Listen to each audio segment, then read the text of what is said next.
Ciao ragazzi, io sono Riccardo, bentornati nel mio canale YouTube e nel mio piccolo laboratorio. Oggi parleremo di nuovo delle uscite degli utensili Parkside previste alla Lidl nella settimana compresa fra giorno 6 e giorno 12 dicembre 2021.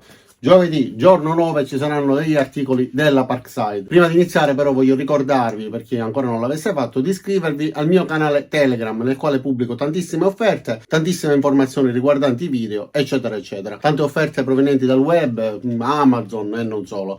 Quindi iniziamo, guardiamo quello che viene proposto e vi aspetto sul canale Telegram. Iniziamo. E allora iniziamo subito a leggere il volantino. Sul mio bancone, più disordinato che mai, perdonatemi per questo. Allora, questa è la pagina 32 del volantino.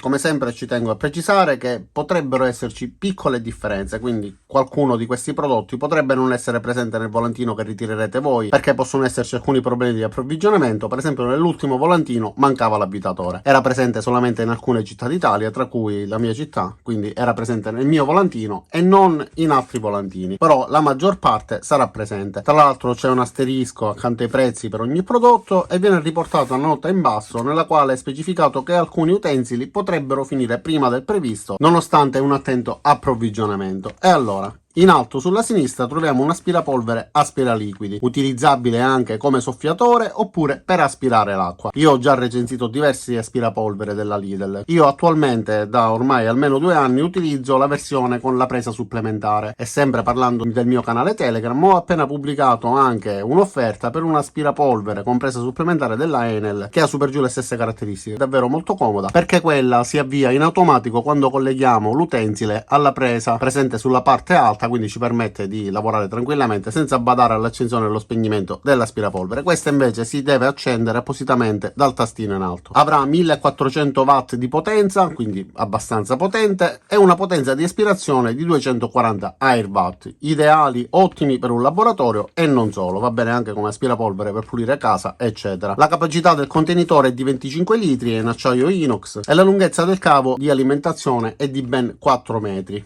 Si può utilizzare con o senza sacchetto. Io consiglio di utilizzare il sacchetto solo per evitare di sporcare molto velocemente il filtro, oppure se aspirate pezzi in metallo, qualcosa comunque che possa danneggiare l'interno della struttura, perché ciò che cade all'interno andrebbe a sbattere sul fondo e colpo dopo colpo si potrebbe danneggiare, ma è una scelta personale. Se si utilizza solamente per truciole o altro e si è disposti a pulire frequentemente il filtro, si può utilizzare anche senza sacchetto. Si può utilizzare sia come soffiatore, mettendo il tubo di aspirazione nella parte in cui l'aria viene soffiata, e poi si è utilizzato quindi per spostare la polvere dal bancone, oppure questa procedura viene utilizzata quando il tubo si ostruisce, mettendolo dalla parte opposta ed avviandolo viene liberato. Ovviamente fate attenzione quando lo utilizzate come soffiatore, perché se qualcosa appunto ostruisce il tubo verrà proiettata violentemente verso fuori. In dotazione verranno dati diversi accessori per poter aspirare: il filtro, ovviamente un sacchetto, il tubo, un tubo estensibile in acciaio con una regolazione a clic che ci permette di regolare la sua lunghezza, e avrà anche una manopola per la regolazione dell'aria. Il suo costo sarà 49 euro. Più in basso ovviamente troveremo anche i sacchetti della misura adeguata per questo tipo di aspirapolvere. Si tratterà di 10 pezzi a 8,99 euro e saranno da 30 litri ciascuno. Più in basso invece troviamo il cavalletto pieghevole regolabile con un'altezza regolabile su 7 livelli. Questo lo possiedo pure, è comodissimo all'interno di un laboratorio e non solo, perché intanto può supportare fino a 200 kg e poi una volta ripiegato occupa poco spazio. Si può trasformare tranquillamente in un banco di lavoro mettendo un asse fra 2 cavalletti, e a questo prezzo è davvero un ottimo affare. Sono dei supporti che ho visto utilizzare anche a livello professionale. Avrà una dimensione, una volta montato, di 69x56x80 fino a 130 cm e una dimensione da ripiegato da 69x17x85. A destra invece troviamo un set di bit per fresatrice, quindi le frese, 12 pezzi in totale a 11,99 euro con il gambo da 8 mm. Allora io queste le ho utilizzate, obiettivamente se ne farete un utilizzo sporadico vanno bene. È comprensibile che costando 1 euro ciascuno sicuramente non saranno delle frese di altissima qualità,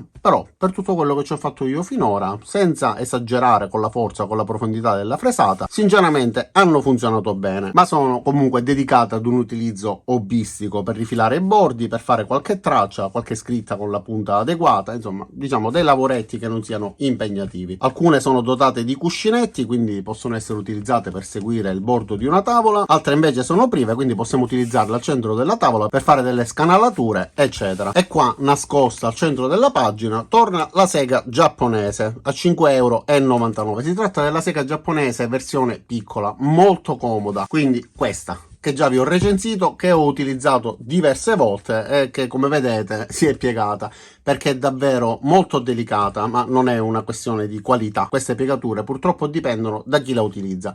Vi lascerò anche il link alla recensione di questo articolo, che ritengo davvero molto interessante, però si deve utilizzare nel modo corretto, altrimenti si può danneggiare. Più in basso invece calze da lavoro, che differenza ci sia fra le calze da lavoro e le calze normali non l'ho mai capito, e sulla destra invece ci sono alcuni articoli dedicati all'automobile, quindi il mini compressore 12,99 €. Questo funziona con la presa dell'accendisigari, avrà una pressione di esercizio massimo di 10 bar e una capacità di flusso dell'aria di 35 litri al minuto, con un cavo di alimentazione lungo 3 metri. In dotazione ci saranno diversi adattatori per poter gonfiare palloni, camere d'aria, salvagenti, materassini, eccetera, e funzionerà ovviamente con l'alimentazione 12 volt della batteria dell'automobile o qualunque altro tipo di dispositivo che possa fornire 12 volt per alimentarlo. Allora, ve l'ho recensito pure, funziona bene, io ne sono soddisfatto, quelle volte che mi è servito si è comportato benissimo. Più in basso invece un telo copriauto, che non ho mai utilizzato, però ho utilizzato il telo coprimoto per la mia Vespa e per la moto, mi sono sempre trovato molto bene, e costerà 14,99 €.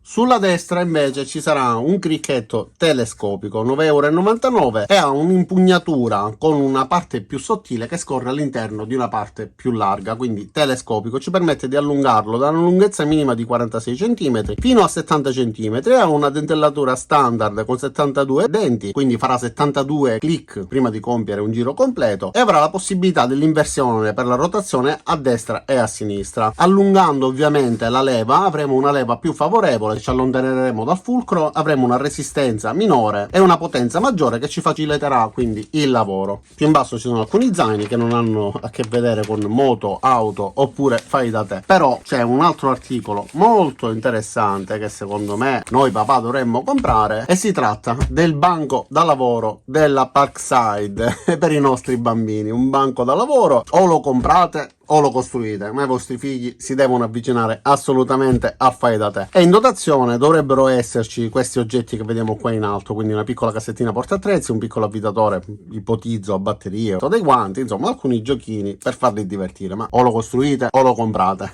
E abbiamo finito con la lettura del volantino. Purtroppo pochi utensili, e come ho detto più volte può capitare di trovare qualche utensile che non è messo sul volantino e non trovare qualcosa che state vedendo in questo volantino. Detto questo, non mi resta che ringraziarvi di aver visto il video fino in fondo. Vi invito ad iscrivervi al mio canale, andate a dare un'occhiata pure al mio canale Telegram, che vi lascerò pure nel primo commento e nella descrizione. E ricordatevi anche di cliccare sul tastino mi piace se il video vi è piaciuto, mettete il segno di spunta sulla campanella per attivare le notifiche e ci vediamo ai miei prossimi caricamenti. Ciao da Riccardo e a presto!